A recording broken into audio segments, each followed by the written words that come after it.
Abakristo bemeza ko Bibiliya ari igitabo cyahumetswe n'Imana ndetse bavuga ko ibyanditswemo byose bigira umumaro kuwubyumvishe ndetse ko ari ukuri. Reka tuyisome. Muri Matayo ibice 8 umurongo wa 23 haravuga ngo aturisha inyanja, yikira mu bwato abigishwa be bajyana nawe. Umuyaga uba mwinshi mu nyanja, ubwato bwabo burengerwa n'umuraba w'isuka muri bwo, ariko we yari asinziriye. Baraza baramukangura bati, databuja, dukize turapfuye. Arababaza ati, ni iki kibateye ubwoba, mwaba afite kwizera guke mwe? Maze arabyuka acyaha umuyaga n'inyanja, biratuza rwose. Abantu baratangara bati, uyu ni muntu ki? Umuyaga n'inyanja nabyo biramwumvira? Iyi nkuru nanone wayisanga muri Mariko ibice 4:35 kugeza ku 41, ndetse no muri Luka ibice 8:22 kugeza ku 25. Tutarabumba Bibiliya zacu, reka twongere dusome. Noneho turasoma muri Yohana ibice 6, turahera ku murongo wa 16 turageza ku murongo wa 21. Umutwe uravuga ngo Yesu agendesha amaguru hejuru y'inyanja. Bugorobye abigishwa be baramanuka bajya ku nyanja, bikira mu bwato bambuka inyanja bagana i Kaperinawumu. Bwari bwije kandi Yesu atarabageraho. Inyanja ihindurizwa n'umuyaga mwinshi uhuha. Bamaze kuvugama stadiyo 25 cyangwa 30, babona Yesu agendesha amaguru hejuru y'inyanja. Ageze bugufi bw'ubwato baratinya, ariko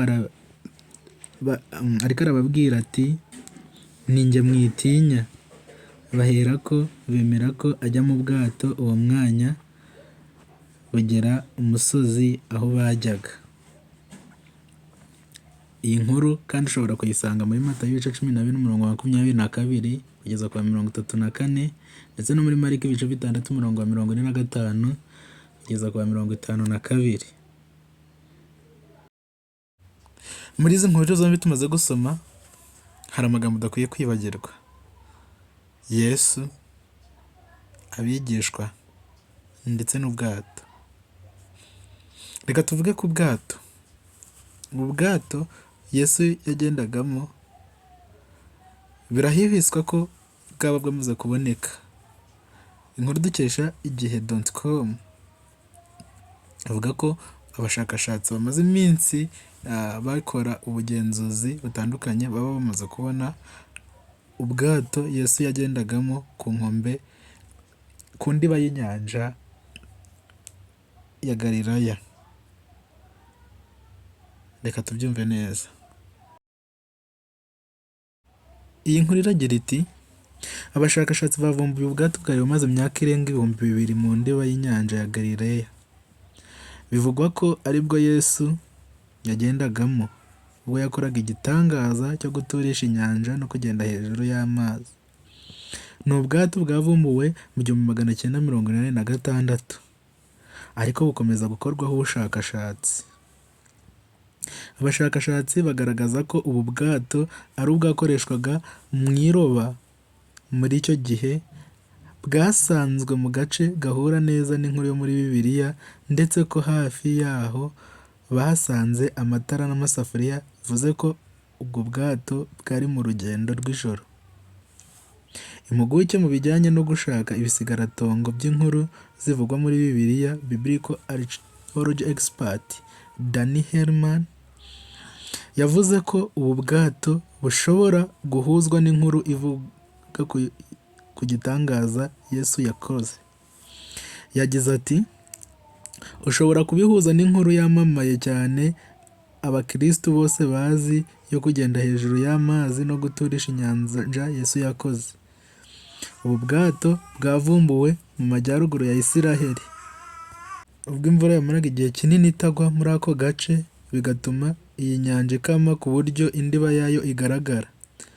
Nubwo hari byinshi bihuza ubu bwato n'inkuru ya Yesu yo muri Bibiliya, abashakashatsi bavuga ko bigoye guhita bemeza ko ari bwo bwato Yesu yagenzemo, kuko hari ubwato burenga 600 icyo gihe.